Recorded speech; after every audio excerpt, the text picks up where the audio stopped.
admitting people, so be patient. We'll be with you in a minute.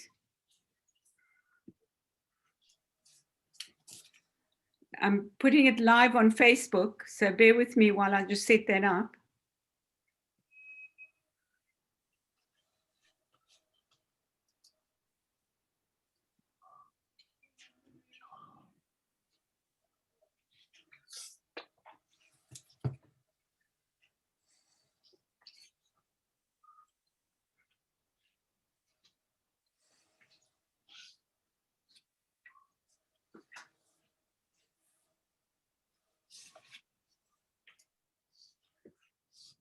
Okay, so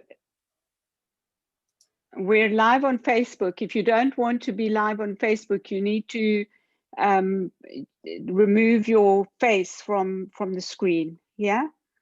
Okay. So I've got a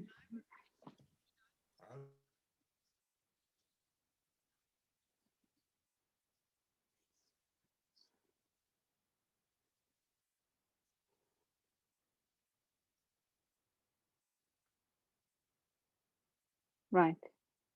Okay, we're there. David, are you admitting people?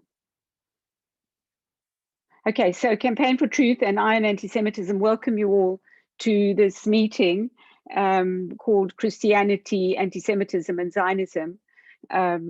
We've very pleased to have Tony Pierce, our speaker here tonight. Tony and Barbara from the Christian Fellowship in Temple Fortune are great friends of ours, and we hold many meetings at their facility at their church in London.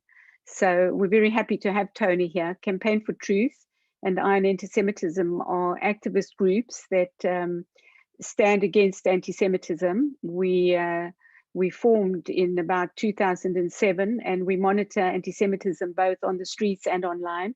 And we hold events very often at the church. So welcome everybody.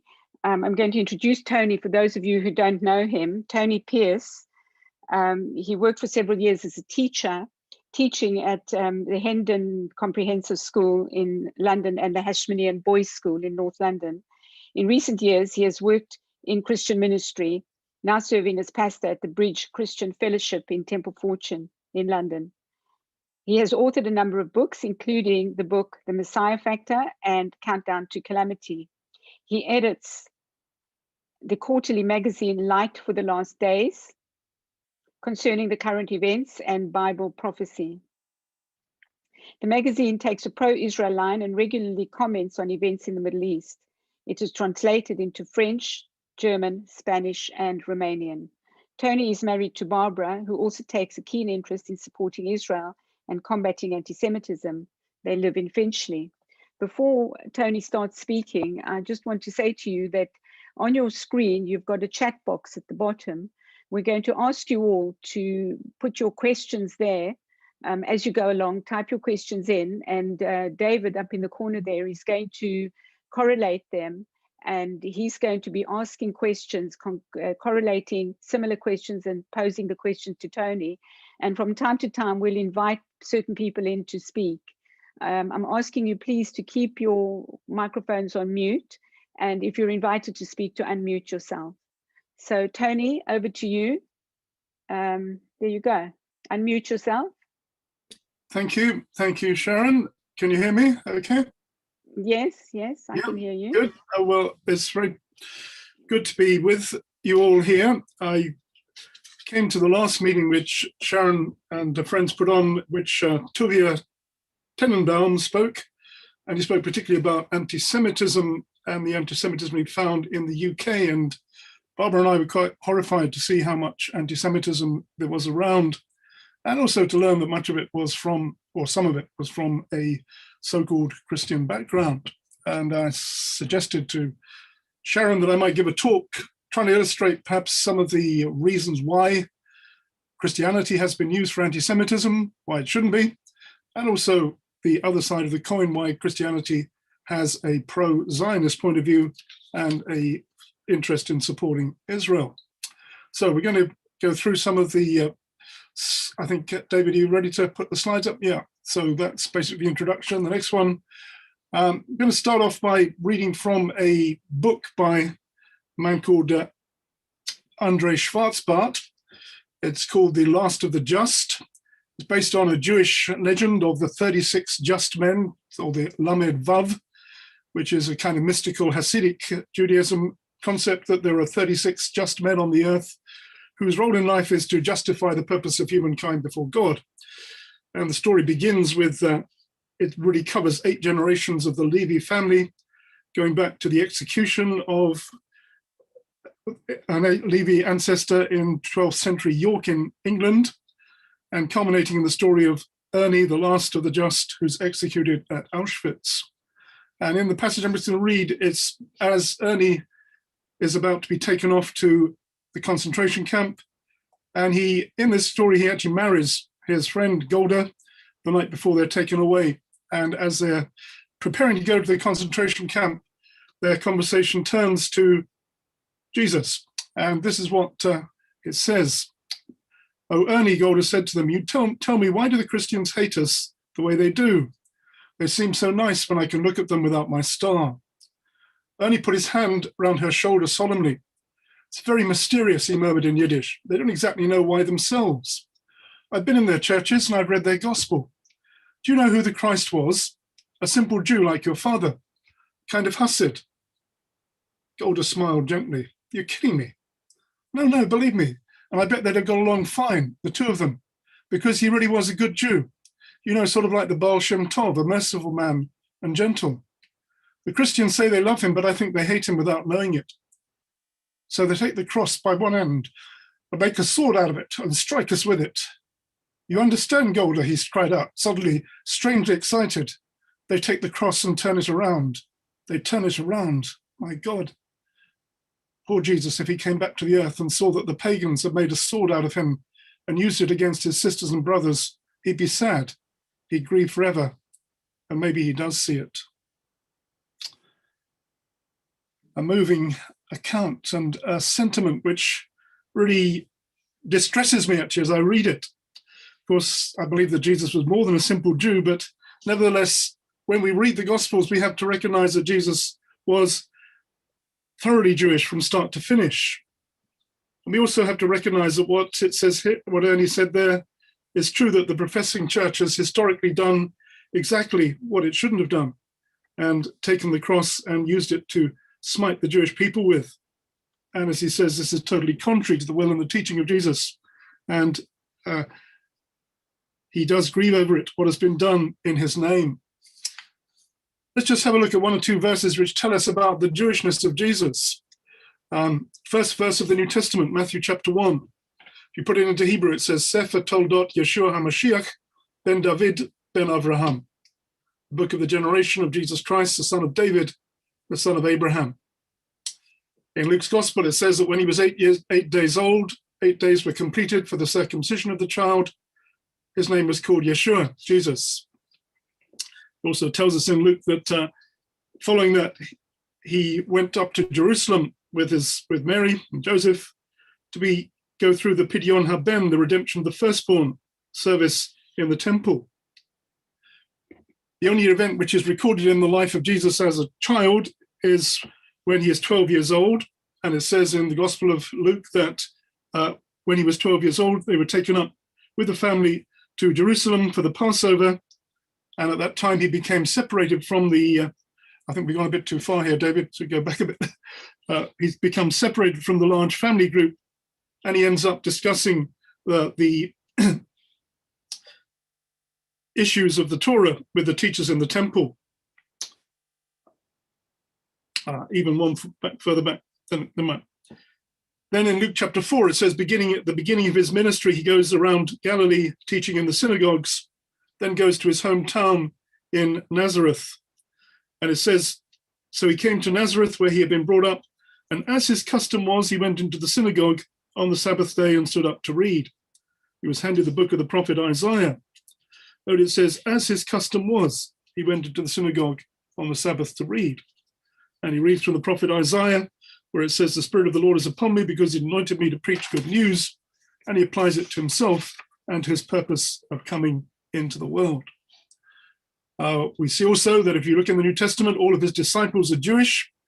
You look at some medieval art and you see that Peter, James, and John, who are good Christian boys, given Christian names, all look like English people or Germans.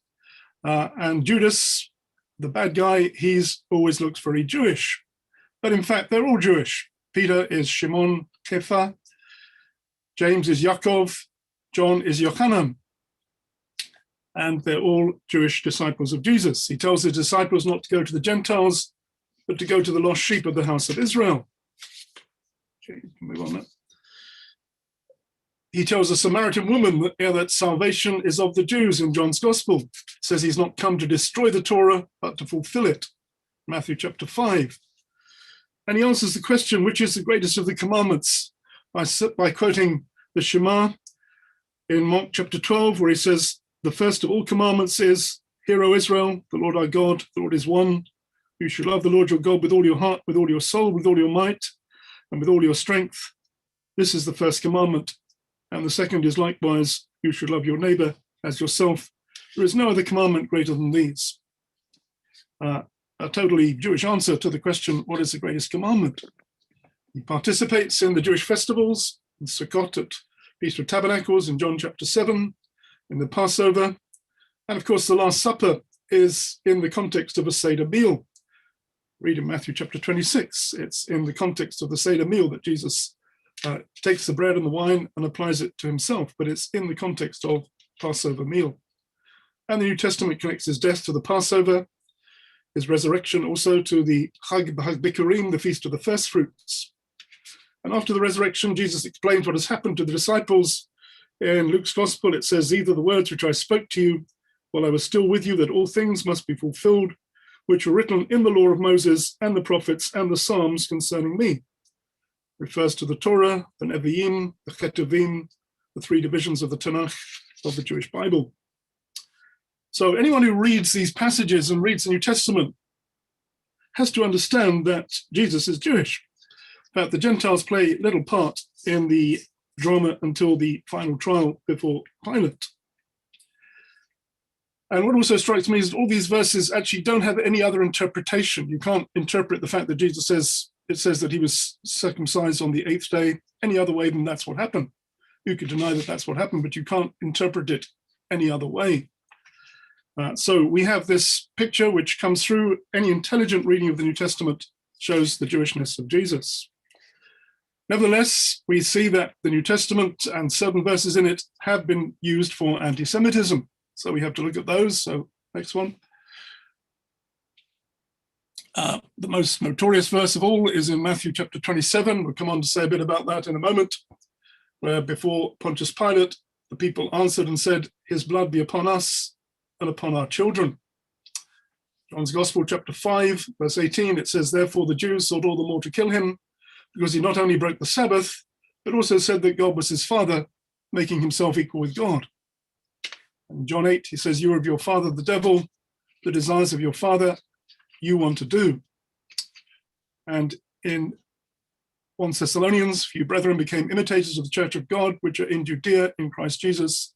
For you also suffered the same things from your own countrymen, just as they did from the Judeans, and the AV says from the Jews, who killed both the Lord Jesus and their own prophets. They persecuted us, they do not please God, and are contrary to all men. And so we have verses which speak to a vision which is contrary to the Jews and could be used for anti-Semitism. Now, I want to explain these and show that actually, if you look at these in context, there is a different interpretation which can be taken. First of all, we have to recognize that the Gospels do record a conflict between Jesus and the Jewish religious leaders, between the scribes and the Pharisees. There are two main issues which actually came up in the quote from John, which I gave you earlier. Accusation of Sabbath breaking. If you look in the scriptures, you'll find that Jesus affirmed Torah observance, but he didn't go along with what we call the traditions of the elders, which were the fence laws which were brought in after the return from Babylon, which became the oral Torah, became the Talmud as it was written down. So Jesus had a division with the religious leaders on this issue. We see also that the claim of equality with God and the Messiah issue was one which is significant. Jesus also saw corruption in the temple, in the priesthood. If you go to Matthew chapter 23, he accused the religious leadership of hypocrisy, of exploiting the people by loading burdens upon them and doing nothing to help lift the burdens. The time of the cleansing of the temple, when he goes in and drives out the money changers, he quotes from the prophets saying, "My house shall be called a house of prayer for all peoples, but you have made it a den of thieves." So he has a confrontation with the Jewish religious leaders at his time. Now, you could also go looking at the Hebrew scriptures, particularly the book of Jeremiah, that the prophet also had his issues with the religious leaders of his time, and that also even that they sought to kill him. So we have something which is not totally new in the history of the Bible. Rabbi Dan Cohen Sherbrooke says, like the prophets of Israel, Jesus can be seen as the conscience of Israel. In his confrontation with the leaders of the nation, Jesus echoed the words of the prophets by denouncing hypocrisy and injustice. As a prophetic figure, this image of Jesus should be recognizable to all Jews. The second issue, of course, the messianic issue, claims to be the Son of God, major theological issue, which particularly in the Gospel of John concerns Jesus as the Son of God, was the issue actually upon which Caiaphas declared that he should be put to death because of his answer to the question, "Are you the Messiah, the Son of the Blessed?" And Jesus said, "I am, and you will see the Son of Man coming on the clouds of heaven," at which point Caiaphas said that he heard his blasphemy, he's deserving of death. I'm not going to go into in details on the issue. It's still an issue, of course, between Christians and Jewish people today, whether Jesus is the Messiah, whether he's the Son of God. Major issue. As a believing Christian, I do believe he is the Messiah, and I do believe in his divinity as well as his humanity, but it's quite beyond the scope of this talk really to go into details on that subject. But I want to just say a little bit about the use of the Jews in the Gospel of John. So if we move on to the next one. This is one of the phrases which has been used most to foment the idea that you have Jesus and the disciples who are the good guys who are Christians against the Jews who are the bad guys. And it's been used to stir up anti-Jewish feeling through the centuries. We could go back, I could have asked, back Peter, David, could you go back to that one? Yeah. Yep. No. Previous one. Can you go back to the previous one? Yeah, that's the fun. No, I don't. We got lost a bit here. Okay, go on. Bit one further. Next one. Next one. No, go the wrong way. Never mind. Oh well, we'll have to leave those. I could do it without those, but yeah. Okay, we'll just leave it there for the moment. Okay, so he claims in the Gospel of John, the use of the word "the Jews" is often used to speak of the Jewish religious leaders in Judea, the Judeans versus the Galileans. And we do see that the center of opposition to Jesus did come with the Jewish religious leaders in Judea. Even there, it wasn't universal, but the opposition was there, and there were Jews in Judea who sought to kill Jesus. And Jesus says behind this opposition, there is the spirit of the devil. So he says, "You're of your father, the devil," not to all Jews, but to some of the Jewish religious leaders who did want to kill him. And that doesn't mean, certainly, that Jesus is saying that all Jews are of the devil. I would say on this subject, though, that the spirit which then came upon the church later on and sought to kill the Jews was certainly also of the devil. So we have a wrong influence bringing this hatred towards Jewish people. Okay, now when you look at the use of the term "the Jews" in John, there are certain phrases where it's clear that he's talking not about all Jewish people, but about the Judeans. One of them, particularly in this verse in John 11, verse 54, says, therefore Jesus no longer walked openly among the Jews, but went from there into the country near the wilderness to a city called Ephraim, and there remained with his disciples. So was Ephraim a Goyish place?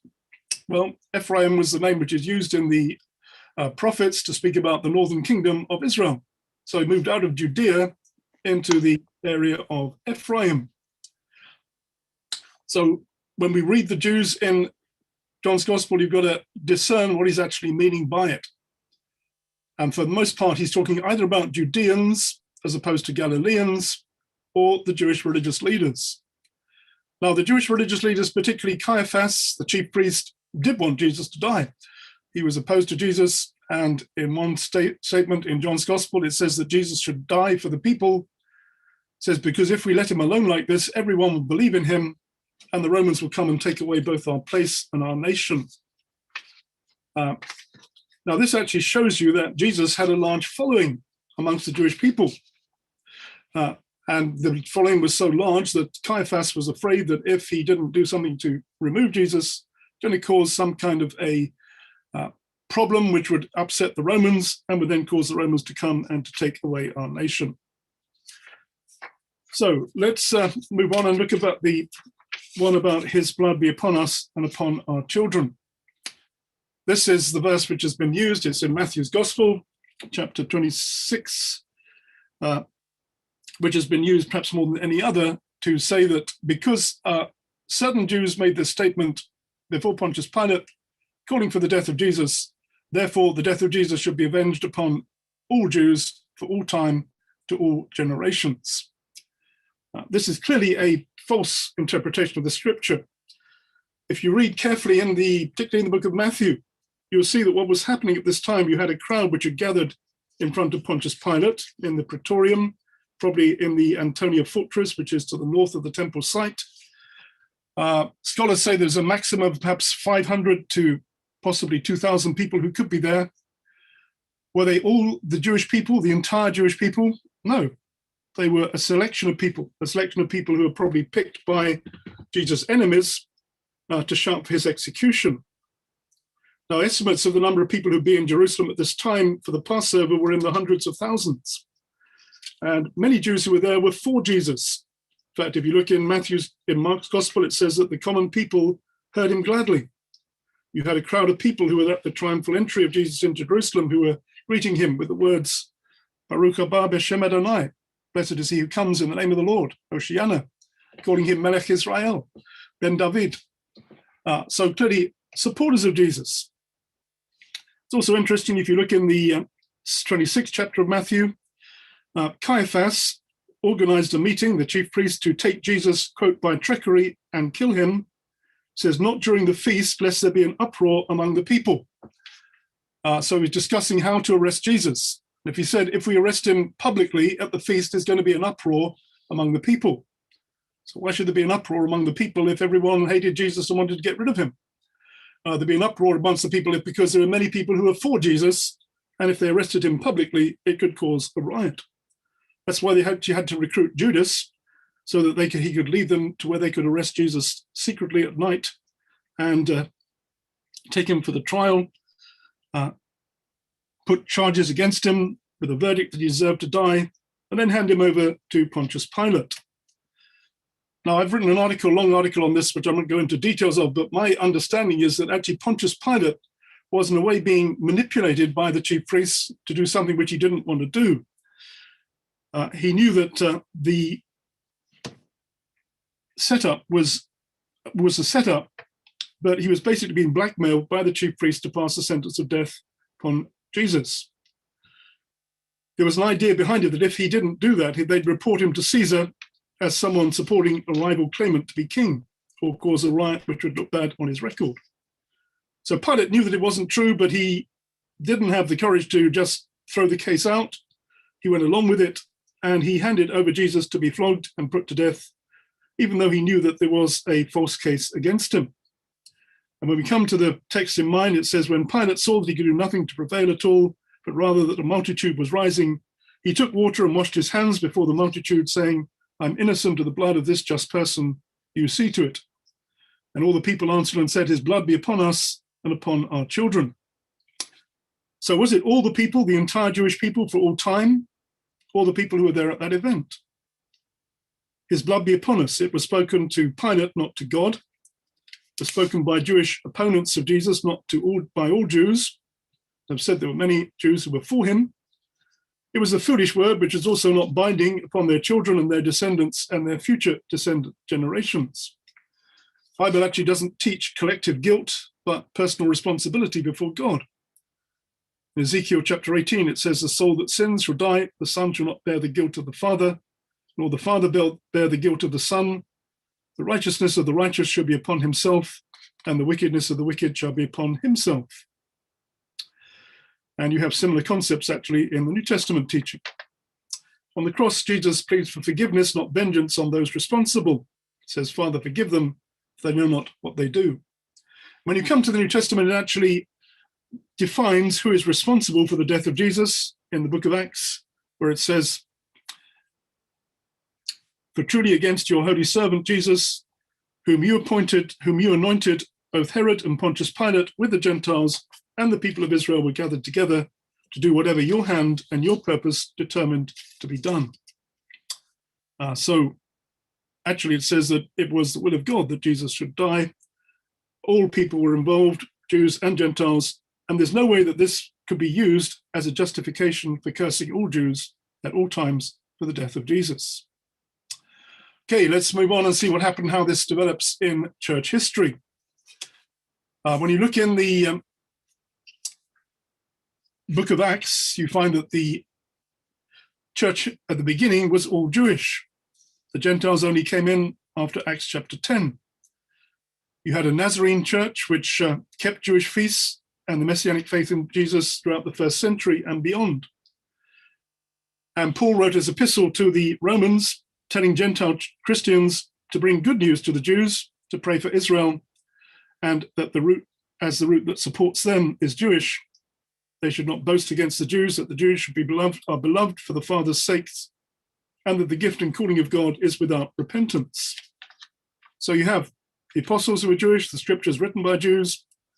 You have a writing by Paul that the church should not boast against the Jews, but should pray for the Jewish people, should bring good news to them, and also saw a future for Israel when the deliverer will come to Zion. And one has to say that the history of the church would be very different if the Roman church had taken note of what Paul wrote to the Romans. But they didn't. So let's look at what happened in church history. In church history, we find that the opposite to what Paul said took place. The majority Gentile church ignored Paul's teaching, did the opposite of what he said, brought bad news to the Jews, and cursed the Jews as Christ killers, based on some of these verses which I've read, which, as I hope I've explained to you, were taken out of context and misapplied for generations to bring untold suffering to Jewish people. We have early church writers like John Chrysostom, considered to be a saint and a church father, lived in the 4th century, who wrote, "The Jews are the most worthless of all men. They're perfidious murderers of Christ. The Jews are odious assassins of Christ, and for killing God, there is no expiation possible, no indulgence or pardon. Christians may never cease vengeance, and the Jews must live in servitude forever. God always hated the Jews. It's incumbent upon Christians to hate the Jews." Statement which is totally out of order and totally wrong in the sight of God. When Constantine established Christianity as the official religion of the Roman Empire in 312, he issued many anti-Jewish laws. Council of Nicaea, he said it's right to demand what our reason approves, that we should have nothing in common with the Jews. The links between Christianity and Judaism are broken. The Sabbath was changed from the 7th to the first day of the week. Date of Easter was separated from the Passover. Augustine became the main theologian of the Catholic Church and taught that the church had replaced Israel, that all promises of restoration and blessing to Israel were now transferred to the church, while the curses and judgments could remain upon Israel and the Jews. This became a reinterpretation of scripture, which continued to be the dominant theme in replacement theology, both Catholic and Protestant churches. And as Christianity in its Roman Catholic form became the dominant religion of Europe, those who rejected it became the forces of the Antichrist to be despised and rejected, i.e. the Jewish people, which led then to centuries of persecution leading up to the Crusades in 1096. As the Crusaders began their journey to the Holy Land to liberate it from the Muslims, they said, we're going to fight Christ's enemies in Palestine, i.e. the Muslims, but should we not forget our enemies in the midst, i.e. the Jews? 12,000 Jews were killed in cities along the Rhine alone. When the Crusaders captured Jerusalem in 1099, they massacred all the Jews and Muslims they could find. Pope Innocent III in 1215 condemned the Jews to eternal slavery by declaring, the Jews against whom the blood of Jesus Christ calls out, although they ought not to be killed, lest the Christian people forget the divine law, yet as wanderers ought they to remain upon the earth until their countenance be filled with shame. I don't like to read these passages out, but they speak about an attitude which had come into the church, which was totally foreign to what Jesus taught and which was totally anti-Christian, fundamentally. Followed by ritual murder charges against the Jews, as in 1114 in Norwich, where Jews were accused of killing a Christian child at Passover time to drain its blood in order to make Passover matzahs.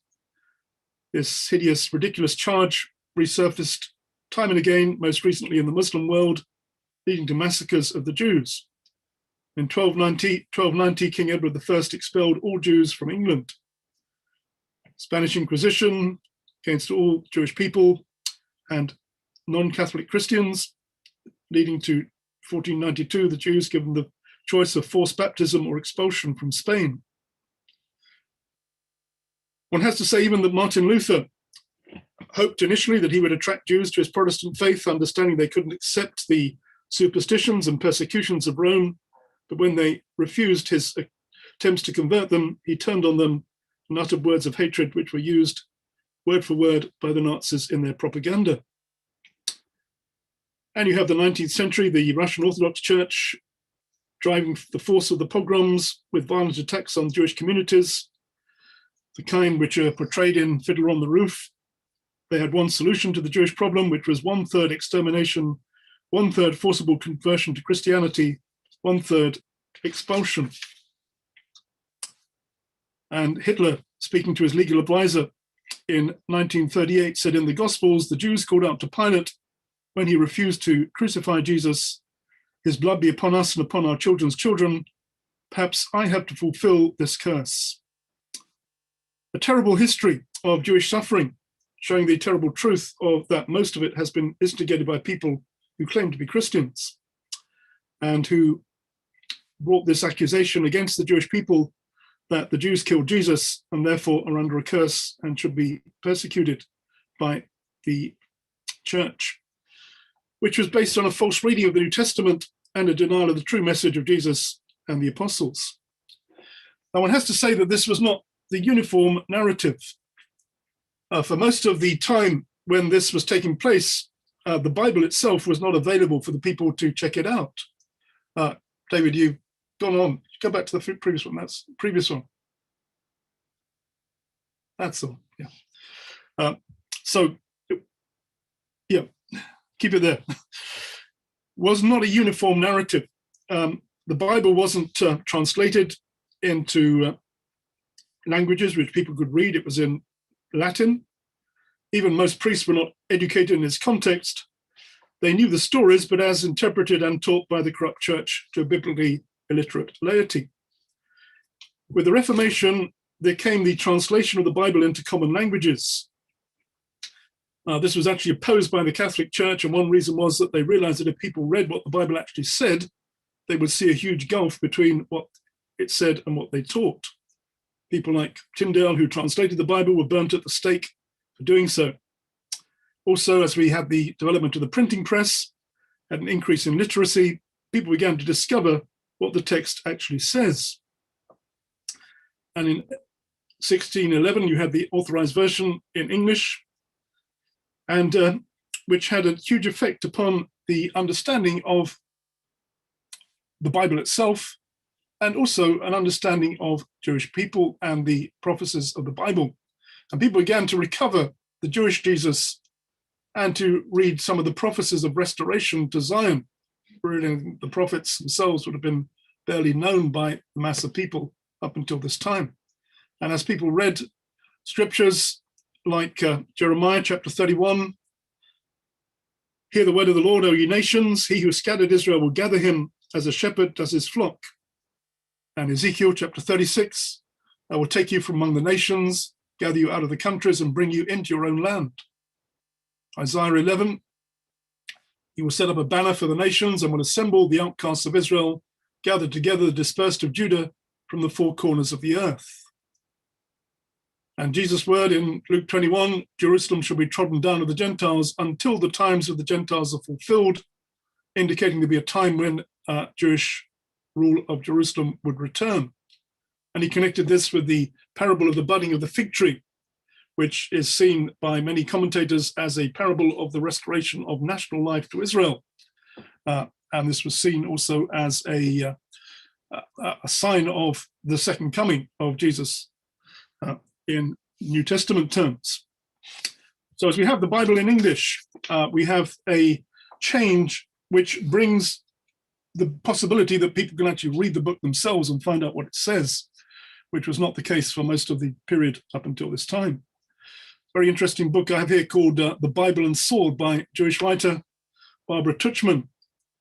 And she says, with the translation of the Bible into English and its adaptation as its highest authority for an autonomous English church, the history, traditions, and moral law of the Hebrew nation became part of the English culture, became for a period of 3 centuries the most powerful single influence on that culture.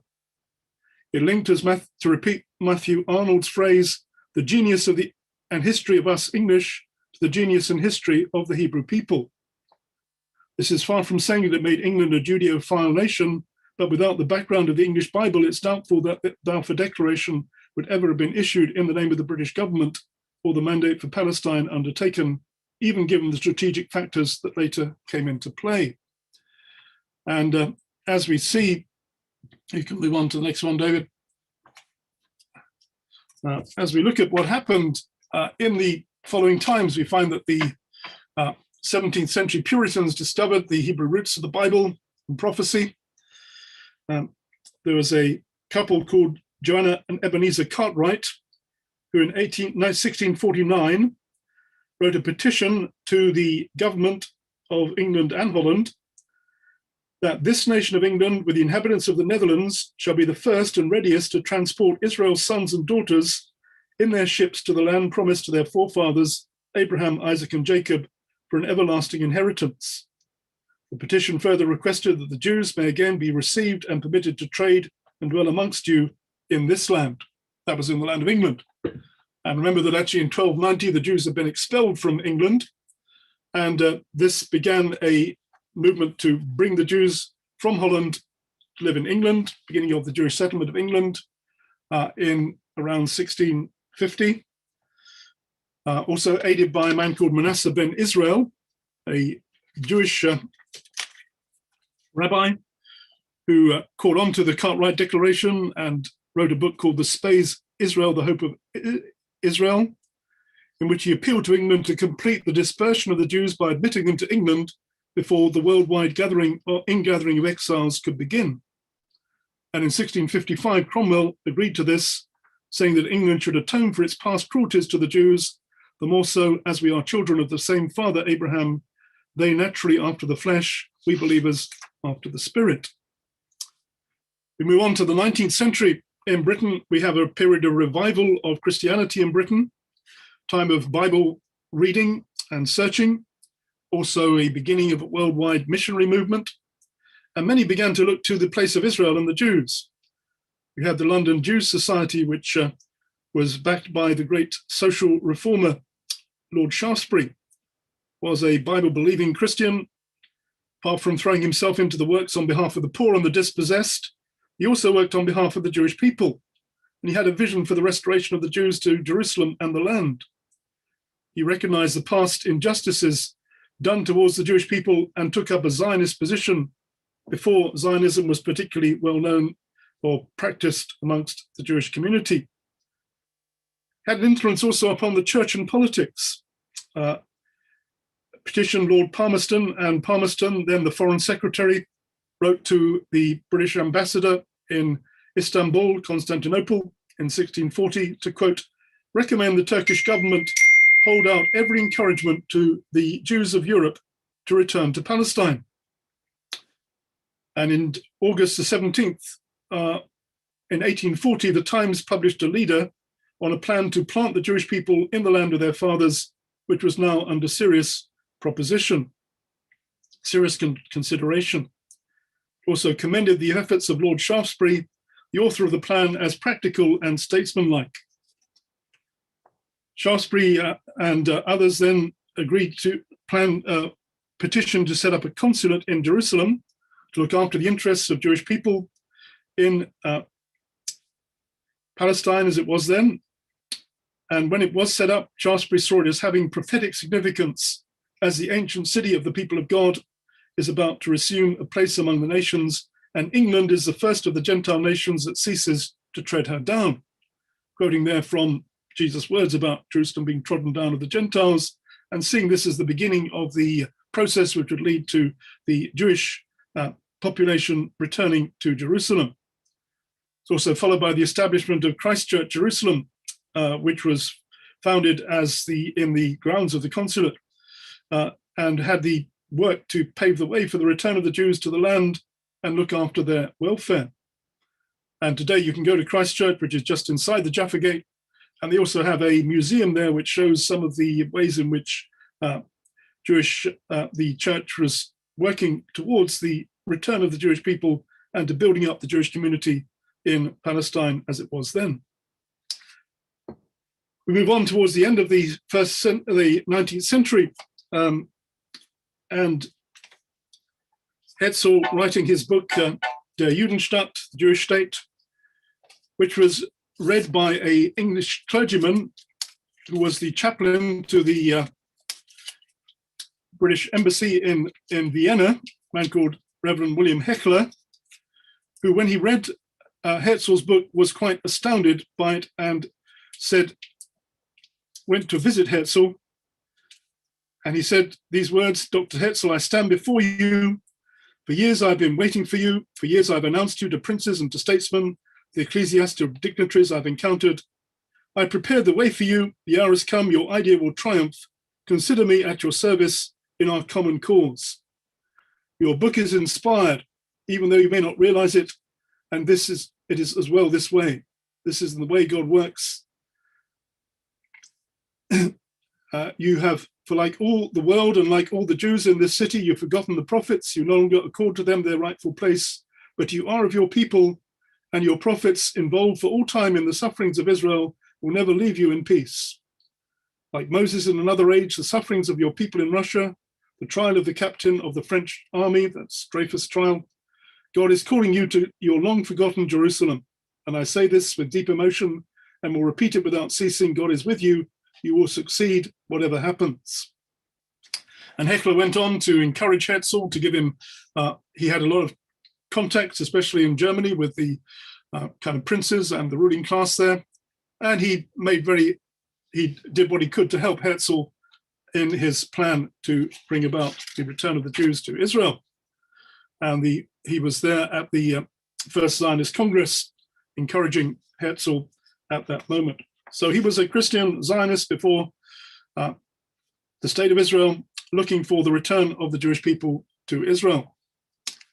We see also there was a major influence of the Bible and Christians upon the Balfour Declaration, and a partnership which was made between Chaim Weizmann and Lord Balfour.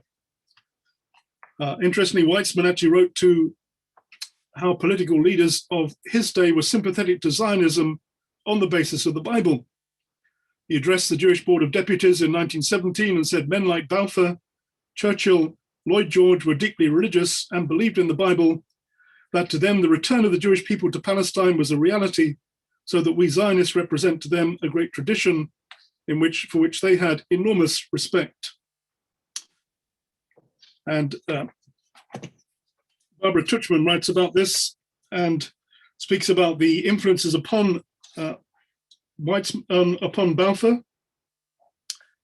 He said, long before he ever heard of Zionism, Balfour, steeped in the Bible from childhood, had felt a particular interest in the people of the book.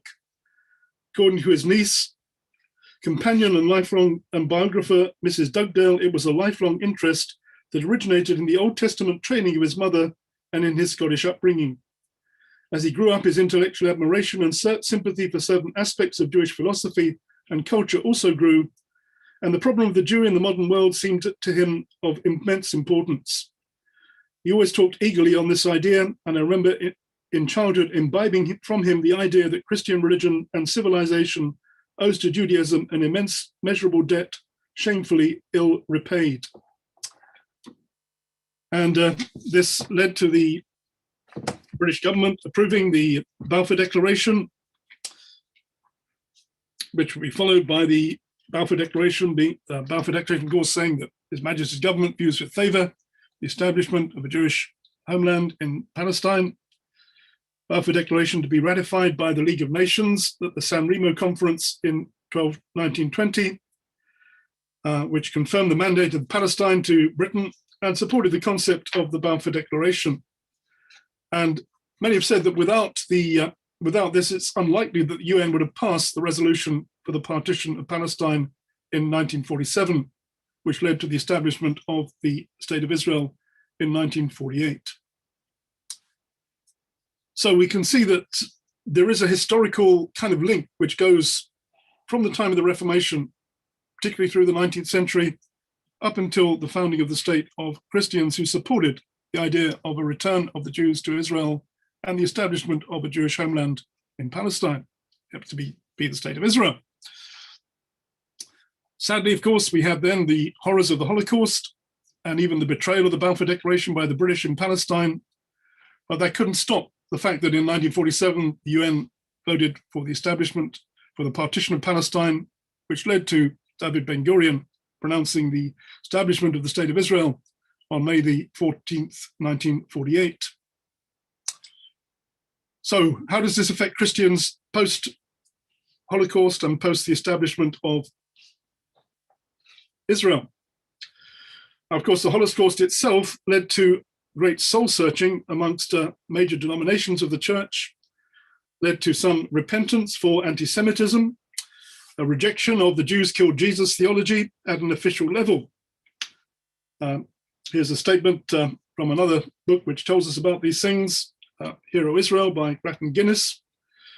In Darmstadt in 1948, the Evangelical Church in Germany acknowledged Christian involvement in the appalling wartime Jewish tragedy.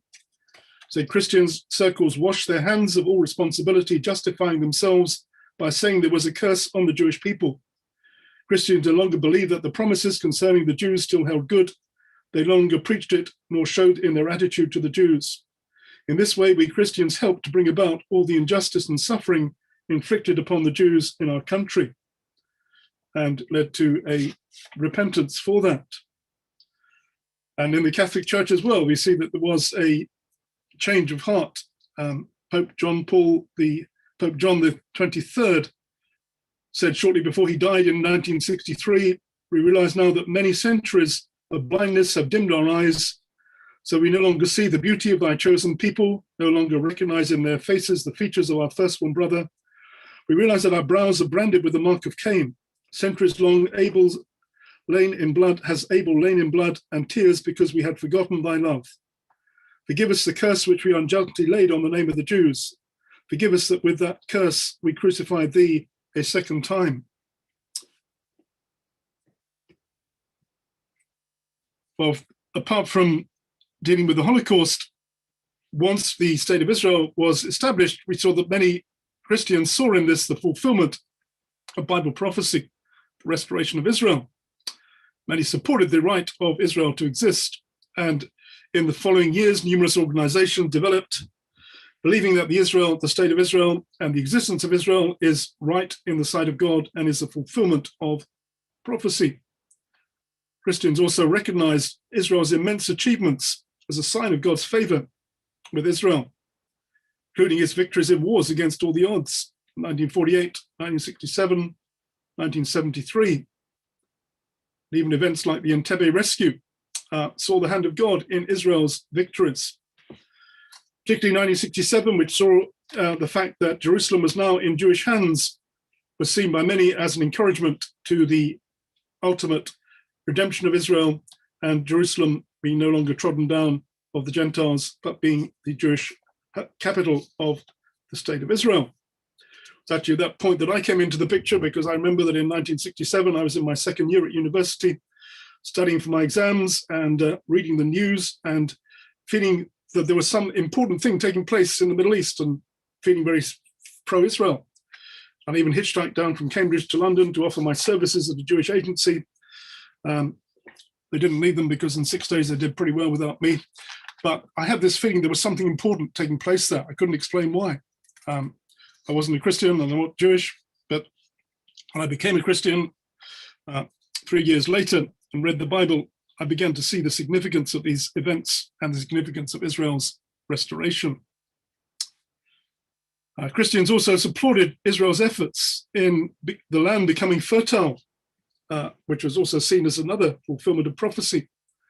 Isaiah, Ezekiel speak about trees being planted in the land, ancient cities being rebuilt, the land becoming fertile, causing the desert to blossom as a rose, to fill the face of the earth with fruit, and the export of Israel's agricultural achievements around the world, another sign of God's blessing upon Israel.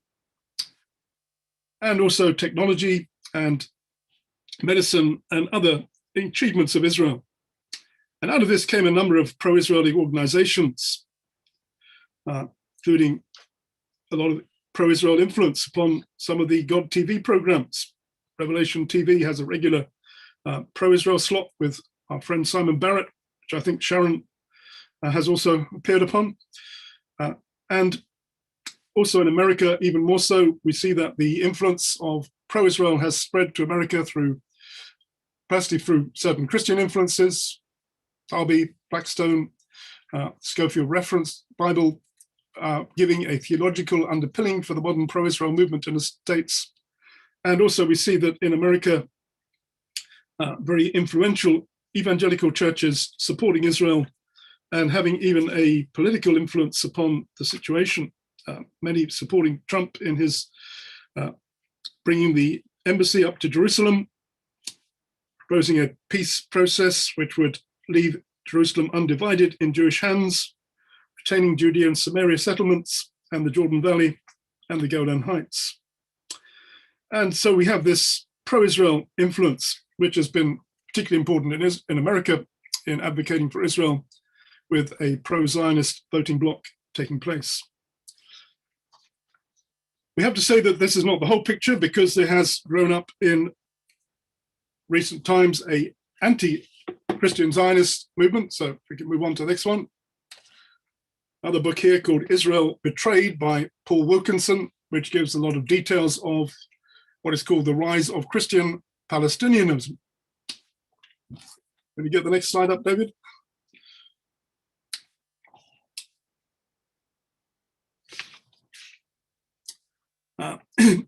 Movement called Sabayel, an Arab liberation theology, which often sees Jesus as a Palestinian freedom fighter against the Jews.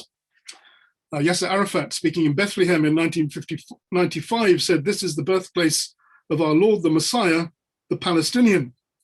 We pronounce this holy land, this holy city, this city of the Palestinian Jesus, a liberated city forever." And this becomes a part of a rewrite of history by the Palestinian Authority and by these pro-Israel, pro-Palestinian Christian movement within the church to deny Israel's right to exist, to erase the Jewish people's history in the land of Israel, and invent an ancient Palestinian, Muslim, and Arab history in the land. Basically, it's a fabrication. Jesus was not a Palestinian, he was Jewish. And the whole Palestinian aspect of it is something which has been made up. One of the leaders of this movement is a man called Naim Atik. I'll quote from some of his writings here. He says, "At this Christmas time, our celebrations are marred by the destructive powers of the modern day Herods who are represented in the Israeli government. Indeed, violence breeds violence and innocent people have been killed on both sides. But the original sin is the violence of the Israeli occupation. It is the occupation that is evil and violent. It is apartheid in its ugliest form. The message for this Christmas is a call to struggle against all forms of dehumanization, domination, apartheid, racism, occupation, oppression, and ethnic cleansing. The people of the first century Palestine were looking for salvation and liberation from the oppressive yoke of the Roman Empire. Today's Palestinians are looking for salvation and liberation from the oppressive yoke of Israel. Ironically, Israel prefers to keep entrenching its occupation, expanding its illegal settlements, and devouring Palestinian land. The light of truth is beginning to shine, and it will dispel the darkness that has spread regarding Palestine. Here in Palestine, Jesus is walking the Via Dolorosa. Jesus is the powerless Palestinian humiliated at the checkpoint, the woman trying to get through to the hospital for treatment, and so it goes on. Palestine has become one huge Golgotha. The Israeli government crucifixion system is operating daily. Palestine has become the place of the skull. A gross exaggeration of the situation, and something which is not giving the truth of what is taking place. Obviously, there are injustices, there are problems, but the fact is that in Bethlehem, for example, the Christian population has fallen from around 80% in the 1970s when it was under Israel to around 20 to 30% now that it's under the Palestinian Authority. And it's not because of Israel, it's because of Muslim infiltration. In fact, the only place in the Middle East where traditional Arab Christians have peace and safety is within Israel. Syria, Iraq, the Palestinian Authority area, Gaza, there's been a massive decline, not because of Israel, but because of Islamic hostility. Now, the influence of Sabael and others has affected much of the church. The World Council of Churches with liberal theology has mixed traditional Christian contempt for the Jews with kind of Marxist liberation movements and liberation theology. One of the major spokesmen for this has been Stephen Sizer, I've heard of.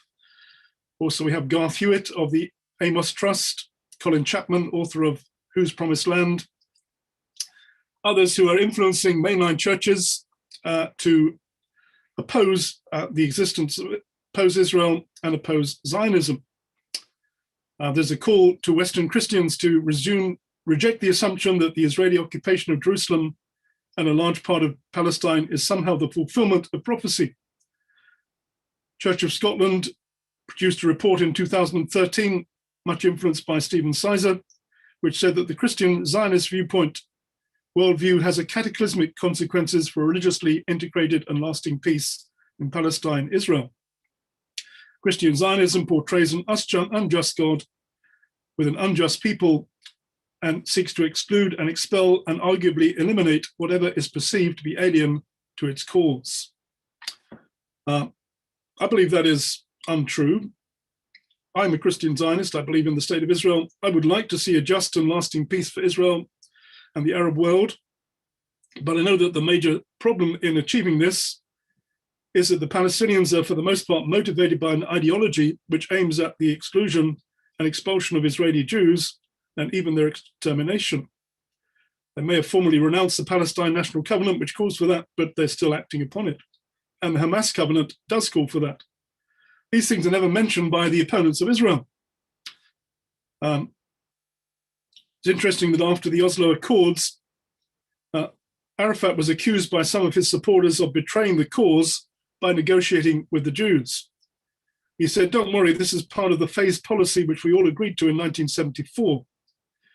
The phased policy, actually the 10 points phased policy, was policy agreed by the PLO at that time to secure a territory on any part of Israel chooses to withdraw from, and then use that as a base from which to dismantle Israel.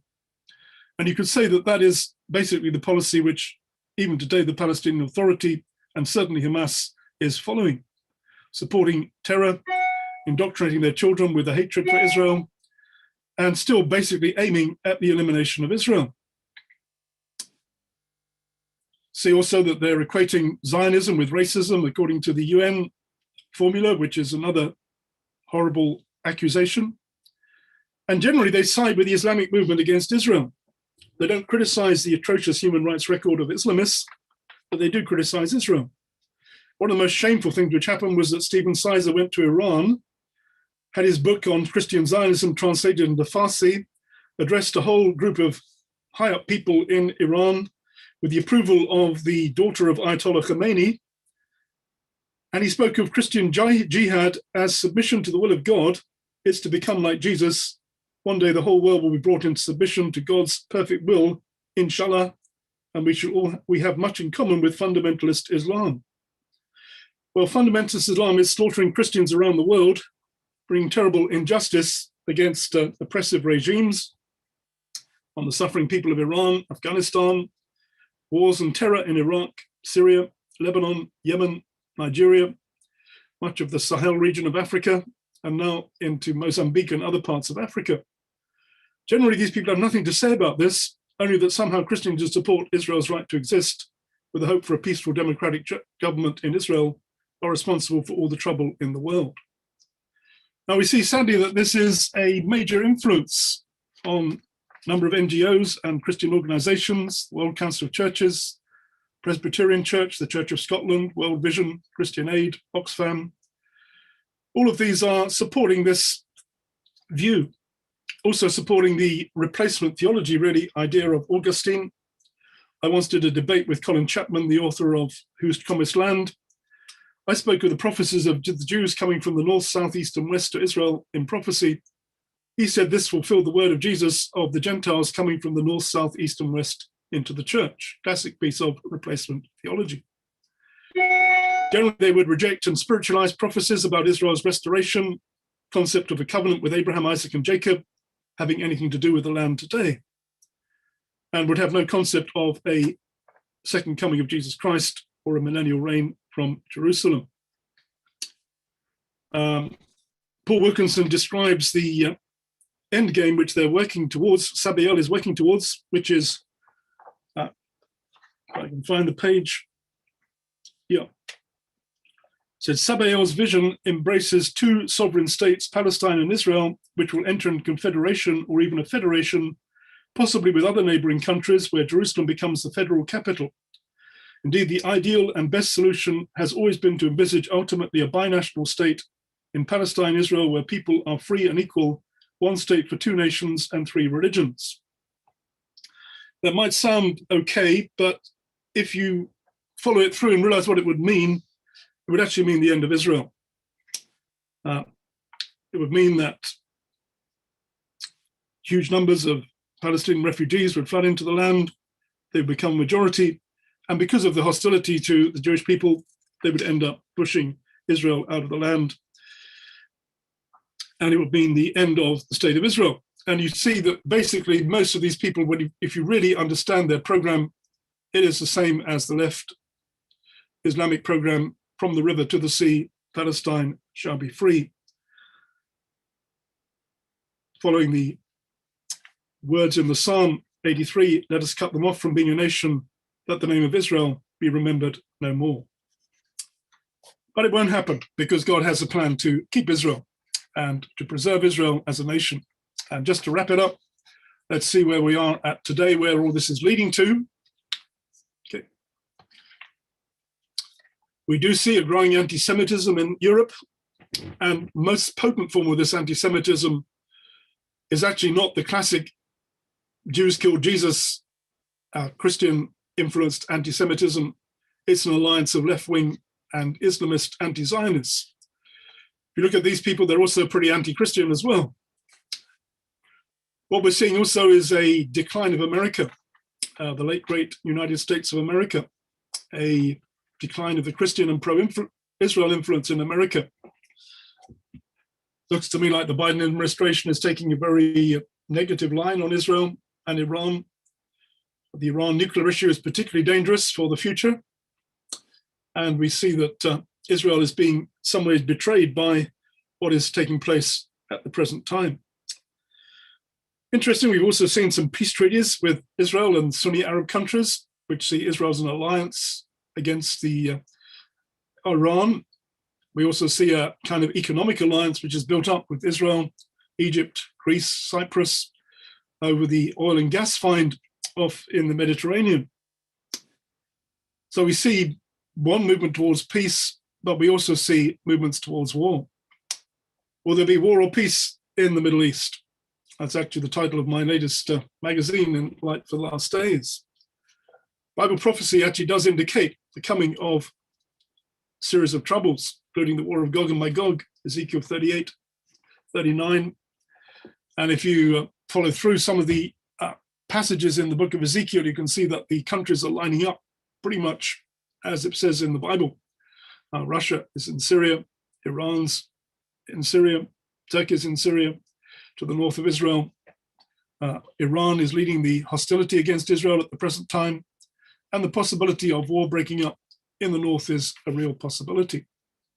We see also that Jerusalem and the West Bank, Judea and Samaria are the main issues for future of negotiations, which ties in with the prophecy in Ezekiel in Zechariah chapter 12, Jerusalem being the burdensome stone, burdening all nations.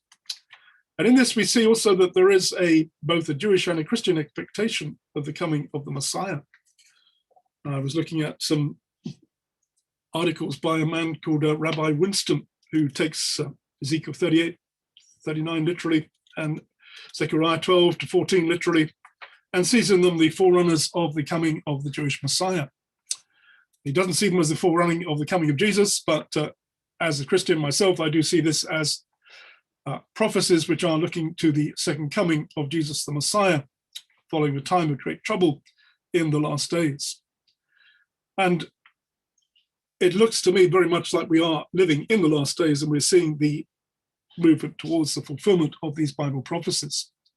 As both a negative, in that it says there's going to be a time of great trouble, unlike any that has been before or ever shall be, and a positive that it speaks about the coming of the Messiah, who will then bring an end to war and bring in the prophecy of Isaiah, and the Lord will reign from Jerusalem. There'll be swords into plowshares, spears into pruning hooks, and not study war anymore. And the earth will be full of the knowledge of the Lord as the waters cover the sea, a hopeful future and a hopeful end. Whatever happens, Israel high, the people of Israel live. And just in conclusion, I believe that whatever takes place in the coming days, believing Christians should stand by Israel and the Jewish people, should inform themselves of what's taking place, should pray for Israel, should love the people of Israel, and should defend them against those who come to seek to destroy them.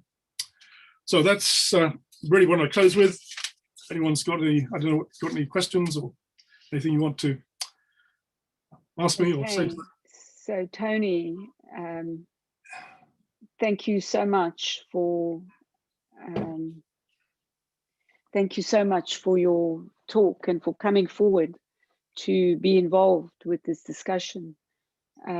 We've known you for a long time, but we've never really had this in-depth discussion. And there are a lot of comments that are coming through on the chat. Some very interesting, quite deep comments and questions. I just want to say that like Jews, Christians are not homogenous. And what came up before in our last event was this discussion that Tony has so kindly brought to us to explain to us a Christianity that for me, I'm not all that knowledgeable about. My Christianity knowledge comes from what I learned at school in South Africa. So it was very illuminating to have that explanation and to have Tony explain the difference between where our friends, the Christian Zionists, stand and where the anti-Israel, anti-Semitic Christians stand. And for me, the question arises is, seeing that we have this friendship that we've developed, and not only for us personally, but with the Christian Zionists, and realizing that as Jews, we don't stand alone on this issue, how can we look forward to combining our efforts to try and dispel the falsehoods that are being put forward in replacement theology and also in Islamic anti-Semitism? One of the issues we face a lot now is social media. And as I said to you, that Ambrosine and I track social media for anti-Semitism. And what we're finding a lot is that children are being influenced on social media sites like TikTok, Twitter, and other sort of sites that younger children go to. And in preaching Dawa, what we find is that these children are being told now that Jesus was a Palestinian. And this is a story, a narrative that we hear not only from children, but we hear it from what we call from Palestinianism. So this is a discussion we need to have. And there are a lot of issues that have arisen. I'm going to call on David to try and combine some of those issues and bring them to you so that we don't dot around and cover the ground again and again. So David, unmute and see if you can put this forward, and then we'll call on various people perhaps to add to that. Thank you, Tony. That was very, very enlightening and really very, very thought-provoking. The two questions, the two people who submitted to me the most probing questions are Jonathan Hoffman and Ambrosine. Okay. And they have come up with what could be categorized as the silence of the church. Yes. The church is as threatened as is Judaism with the future. The church was silent in the Holocaust. It didn't speak out at all. Today, there are things happening all around where the church is actually accept like that Jesus was a Muslim. Yeah. Nobody on a large scale aspect is voicing this. And are you not concerned that there is this element of silence within the global Christian community? Definitely, yes. I mean, I guess we could all be more active and more outspoken on these subjects, but certainly the persecution of Christians in Muslim countries is a terrible issue which is taking place and which has been largely silenced on. I guess one of the problems is that a lot of the kind of sort of movement today, the present Pope, I mean, he's trying to get together with the Muslims to make a sort of alliance to save the world. And you've got this kind of interfaith thing that you've got to work together. You mustn't offend the Muslims and you mustn't say anything which is harmful to them. That might be racist or Islamic phobic. And we're kind of intimidated into not speaking out against what's taking place in these countries. And yeah, I think it's a major thing which we need to be doing more to speak on about. Finding the time and the energy and the opportunities to do that is another question, but we need perhaps to work together as we can to speak on this subject and to raise it in all circles, whether religious or political, so that people are aware of what is taking place. So, yeah, I mean, what can I say? I agree that we need to be more vocal. And certainly the church in the time of the Holocaust was shamefully silent. There were individuals who risked their lives and gave their lives in some cases to save Jewish people and to stand up for righteousness. But the majority found some ways to justify what Hitler was doing and to keep silent, which was certainly not what they should have been doing as believing Christians. Okay, so another question from David Baines, a comment that some of the most vehement opponents of the 19th century Aliyah were Arab Christians. How's that reconciled within the Christian church? Yeah, and I mean, still, the people I quoted to who are resisting Christian Zionism now, for most of them are Arab Christians. So they have a view that I suppose the Jews coming in, it's their land and the Jews are stealing their land and they shouldn't be there. They weren't entirely, actually, but I mean, was it Faisal? Though I don't think he was a Christian, was he? He saw some benefits in the Jews coming to the land to help the Arabs to develop it. And also today there are Arab Christians who see benefit in Israel being there. So it's not a total rejection by the Arab Christians. Yeah, that's, I suppose it's, yeah. I'll just make a comment about that. You probably know that Ambrosine and I have spent a lot of time on the streets, and some of the people we meet at demonstrations are Arab Christians. Yeah. And some of them come and talk to us, and what they tell us is that they tell us things in private, away from the public eye, because they're frightened of what would happen to their families that are still living in those areas. So very often, being Christian doesn't mean that they're anti-Jewish. It's just that they, I guess, in a way, trying to preserve their families. Yeah. So this is one of the issues, if that answers that question a little bit. But I think this is a very deep subject, and I think we need a lot of thought and to go into further discussion about the depth of it. But I would like to focus quite a lot on how we can work together as two communities. I know you're a small community, but I also know there's Revelation TV and there's Kufi. And I'm just wondering how we can depart from the usual kind of stuff that comes out of meetings and events that people hold. How can we depart from that and probe much sort of more in depth into changing this narrative that's increasingly being taught in our schools? I mean, one of the issues that Ambrosine and I also do is follow what happens in schools, and we're finding that in our schools, their teacher exchanges, for instance, with teachers from what they call Palestine. And they're coming into our schools here in the UK and bringing goodness knows what information to young children, 16, 17-year-old children in schools. So how can we join as a community to combat this? Yeah, I mean, I suppose if we can produce material and get it in there, it's again not easy to do. Schools and universities, of course, is the other major issue. So, I mean, one of the, I think I was reading in the Jewish Chronicle or somewhere that, you know, Jews hope that education would be the answer to anti-Semitism, but now they're finding that education is actually one of the main sources of anti-Semitism. And so because of the biased view that's given of the Israel-Palestine issue. So we have to try to move into that. I mean, you know, obviously I'm limited in time and energy, and I'm getting older, and I get taking on so many more things. You think, well, what can you do? And I know how you feel. I think we need most of us here know that.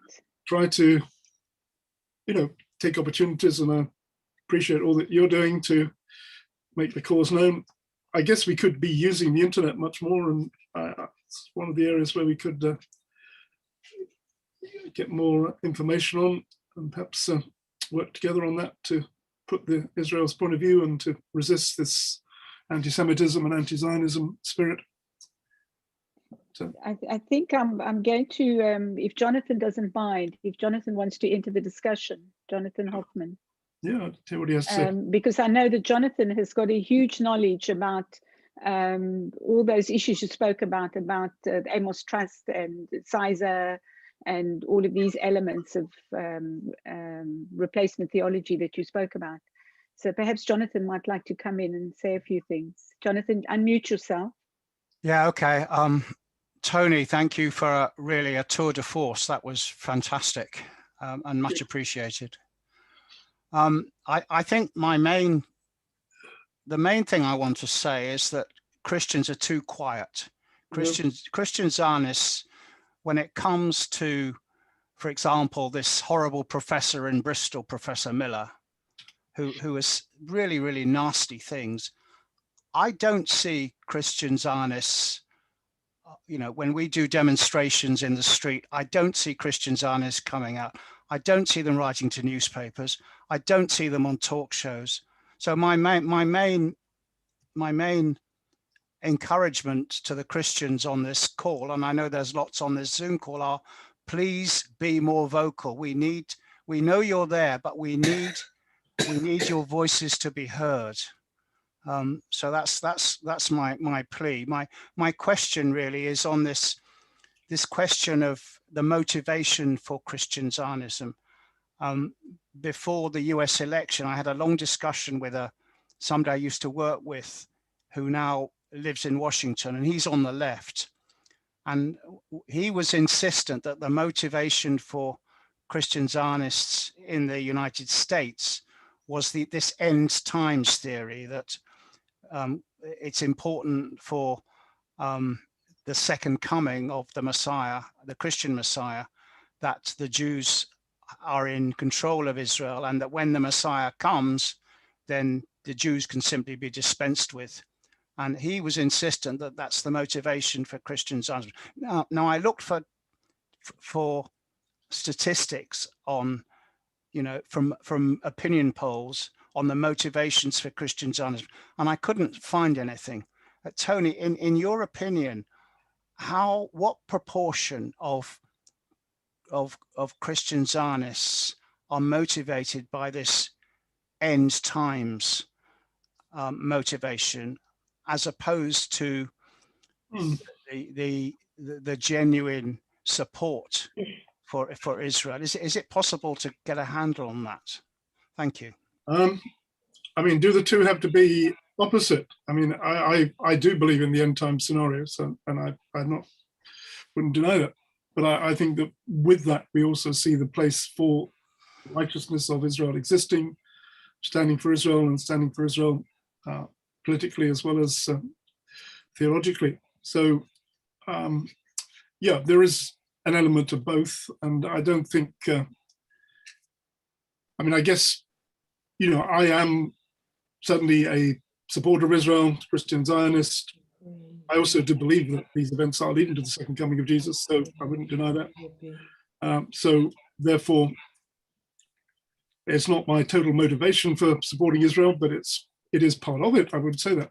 So you can't, I mean, I know that may be upsetting to some Jewish people, but it's there, so you can't get away from it. And what happens to the Jews in Israel when the Christian Messiah does come? Can they then be dispensed with? Dispensed with? Well, this is a big question. I mean, in the book of Zechariah, it says that they should look unto me whom they have pierced and mourn for him as for only son. So actually that is interpreted as a looking to Jesus and believing in Jesus. And that Jesus then brings the New World Order, if you like, the true New World Order, with Jews living in Jerusalem and Israel and the rest of the world under his rule. So it is actually a kind of a big change. It's not something which is worked out politically. It's a event in which God intervenes. But in the meantime, it's important for us that Israel exists, and that therefore we should support Israel's existence, that Israel has to be there, that Jerusalem is going to be this issue which will be on the agenda in the last days, and therefore we should support Israel's right to be in Jerusalem. John here. Jonathan? Can I say something? So the Jews get converted at the end? Bottom line, yes. I mean that would. I don't want to be converted. I'm happy as it is. That's all right. But I mean, if the literal interpretation of Zechariah 12, Matthew chapter 23 also is that a significant number will turn to Jesus. Now, I know that that's probably the thing which really upsets Jewish people, and you don't want me to say that, but I mean, that is, if you like, part of the program. But nevertheless, I mean, the passage in Romans actually implies that Christians should pray for and support Israel, whatever they believe, whether they're for or against. So it's not. Is this next week, next year? When can we expect this to happen? Well, we don't know the day or the hour. That's another issue. But the point, one of the things which we do see is that things are moving in that direction. We're seeing a whole lot of things happening in the world which tie in with Bible prophecy, including even the sort of coronavirus and the shutdown of society and so on. So we don't know the exact timetable, but we do see things working out in that way. The whole question of Iran and the nuclear issue also fits in with certain things involved in the war of Gog and Magog, Ezekiel 38. So we should watch the news, right? Yeah, you watch the news and read the Bible. Okay. Well, I can see your point, and I know some Jewish people say, well, your only motivation is trying to convert us. Well, I do believe that Jesus is the Messiah. I wouldn't deny that, but it's up to people to choose what they want to believe. And I believe that whatever happens, that the restoration of Israel is in the will of God, therefore we should support it. And I think that the people who are opposed to Israel are actually opposed to God's plan. So that's why we would stand against them. And we should inform ourselves politically on what's taking place as well, so we can make intelligent remarks, not just God, I just pray for that. tie everything up with Bible prophecy. Okay, so there was somebody who said, may I speak, but I don't know who that person is. Good question, Sharon, from Malcolm Powell. Yeah, go on. Okay. Malcolm Powell has stated, Tony, that he was attending a church service and was told not to use the Schofield Bible. Yes. Now, this is alarming to us because we're a little bit ignorant of it, but we understand that the Schofield Bible forms a large basis of the Christian Zionist philosophy. If it's being banned in this country, is this a movement that you feel is likely to grow? Or yes, possible. I mean, the Schofield Bible is not a translation. It has a lot of comments. So some would say that they don't agree with the comments, so don't use this Bible. I have to say, I've never actually read the Schofield Bible, so it's not been an influence upon me in my view, but I know that it has been quite influential, particularly in the United States. that's right, that's right. So I wouldn't, I mean, if it's banned, it's probably part of, I mean, there are a lot of churches which would want to ban you from saying anything about Israel, to be honest. And, you know, I get people writing into me all the time saying that, you know, we never hear anything about Israel in our church and we're not allowed really to speak on the kind of subjects you talk about. And it's just a non-issue. And I think perhaps I should say that although I've talked about the pro and the anti, a majority of Christians probably are in the middle and don't have any view in any particular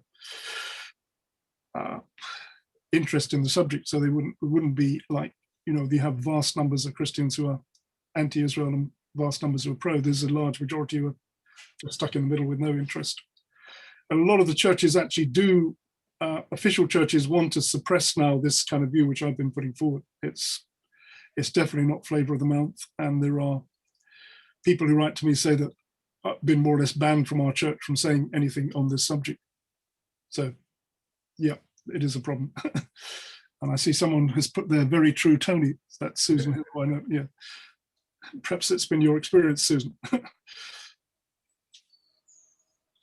Okay, David, more questions? There's no other questions. So I see a man, an attendee, Jim Rosser wants to unmute.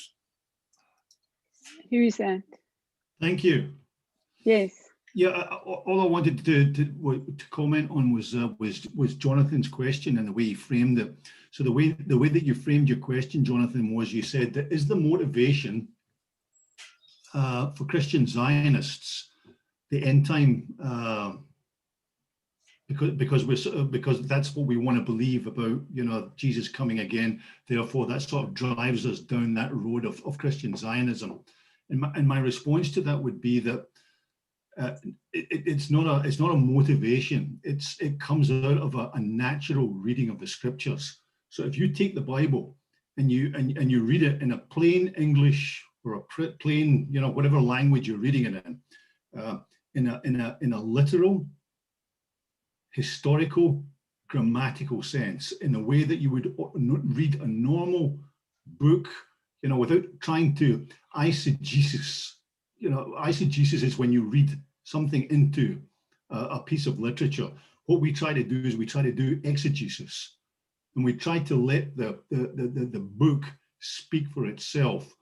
And when you do that naturally, we believe that you come to the conclusions that we do about the Hebrew Christian scriptures, so that it does talk about all those things that the Christian church have ignored in the Old Testament. They say that all those prophecies that God spoke to Abraham and to David, you know, that David would have a throne going on into eternity.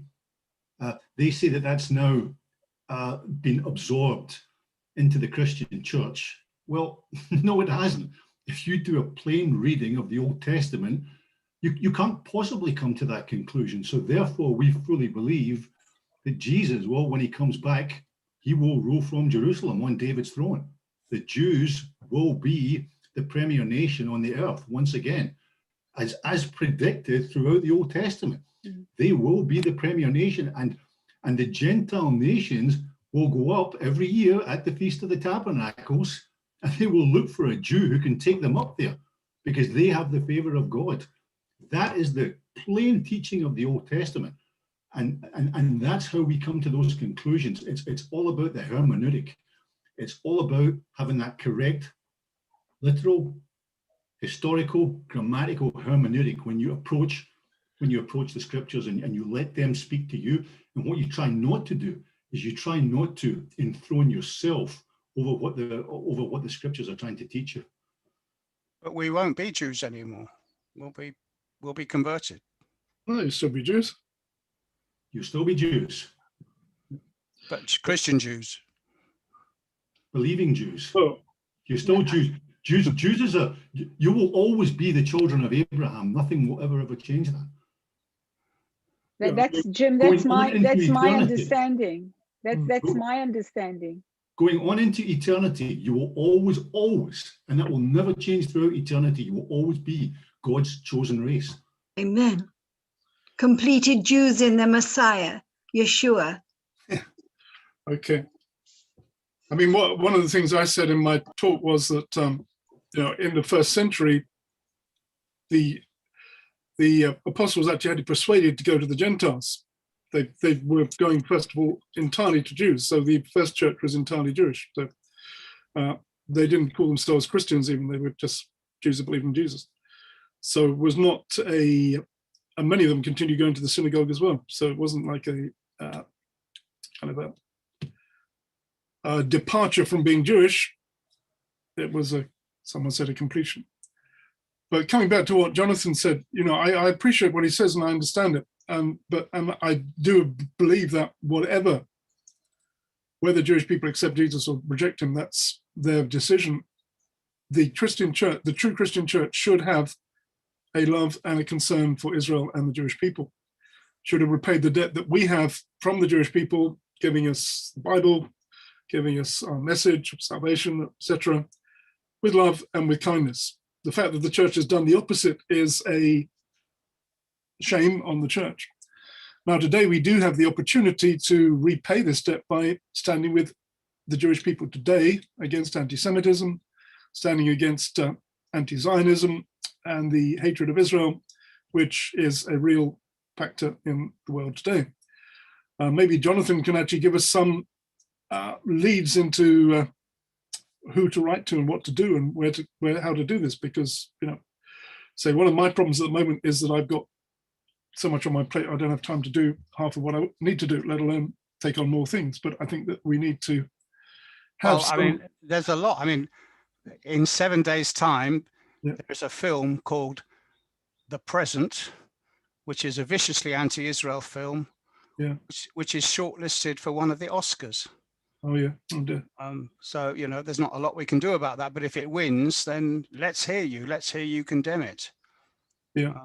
Okay. So and this Professor Miller at Bristol, we need your help over that. We need you to be writing to the Vice Chancellor saying that he should be dismissed because he's an anti-Semite. Yeah. Every day there's issues, quite honestly. Yeah.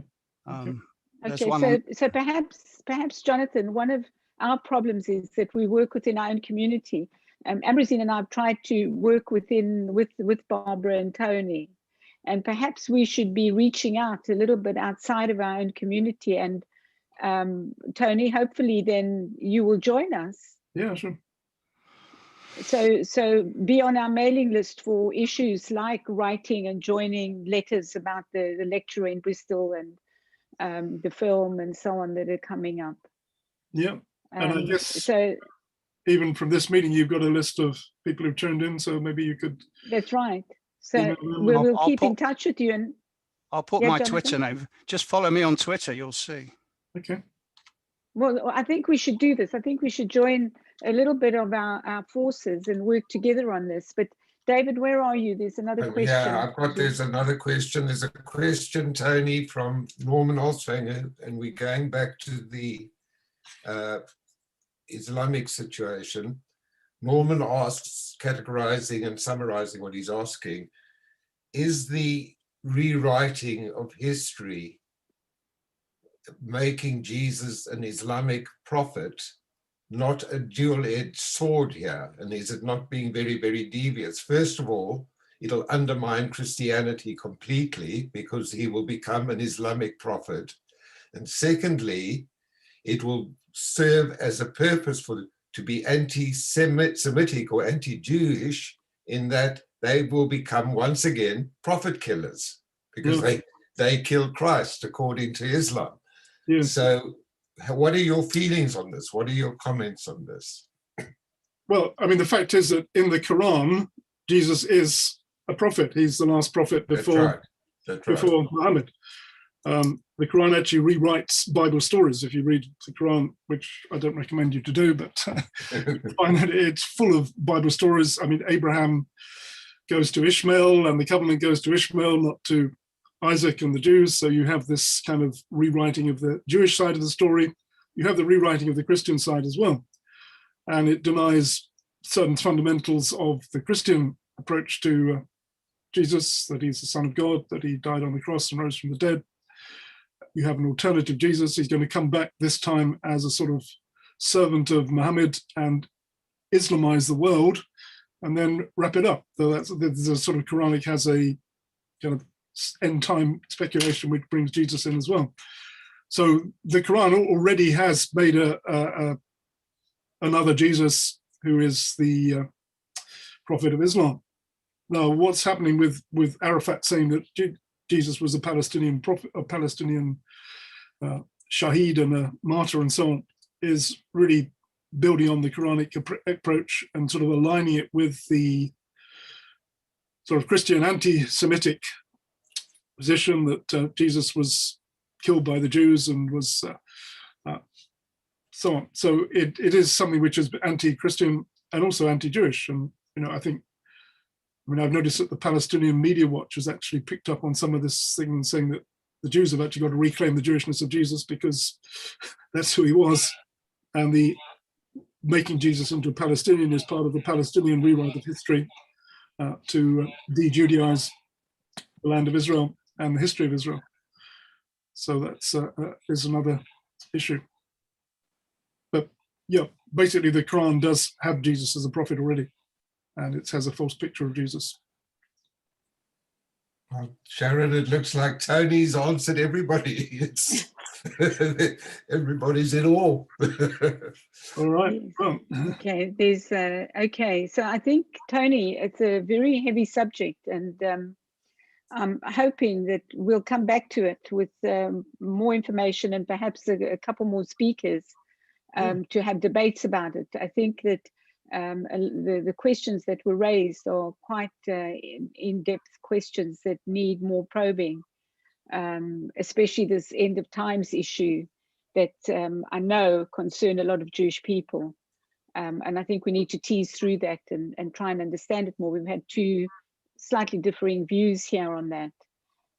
But what I do know at the moment is that the Christian Zionists are our great friends and stand with us.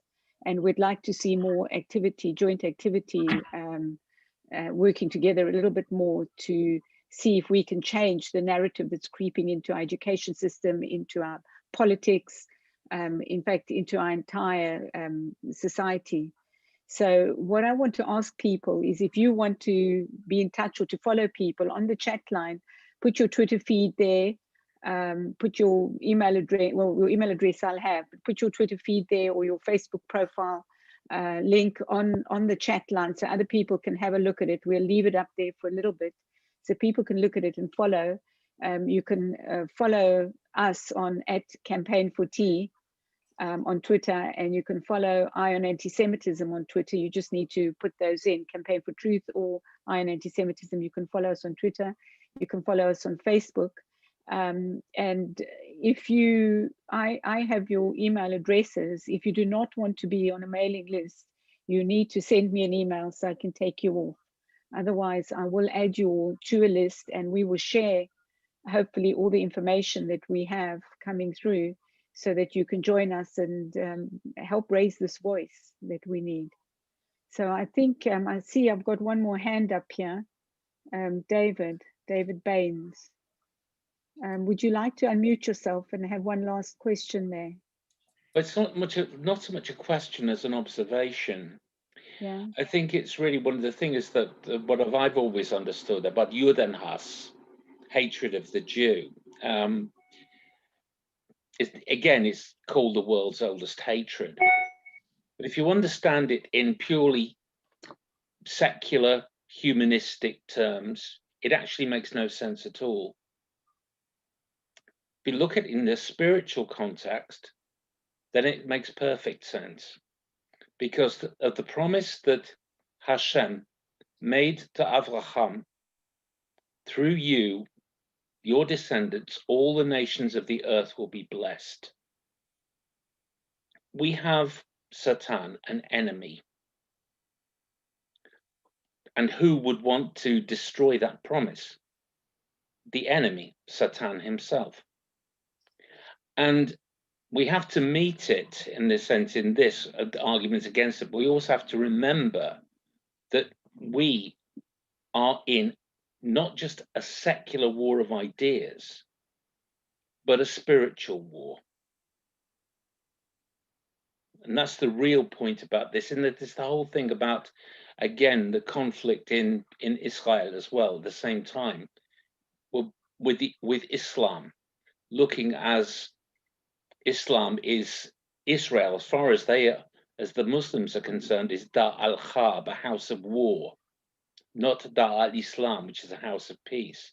So it was under the control of Islam, and therefore it must return to that, whatever in any way and by any means necessary. So in a sense, with peace in Israel itself, you know, you're talking about things that are irreconcilable, because we are, again, this is what I have, the problem I have trying to explain this to people in churches, is that we are actually in a spiritual war. And get that across to them. They will, in Christian churches, they will actually begin to understand, but they need that understanding before they do. Okay. Do we have another hand there? Yeah, that's your hand. I don't know where you found the hand. I've been looking for one. Okay, so I think, yeah, with that, I think we're going to wrap it up. And I hope we've started a conversation, because I know this is a difficult conversation.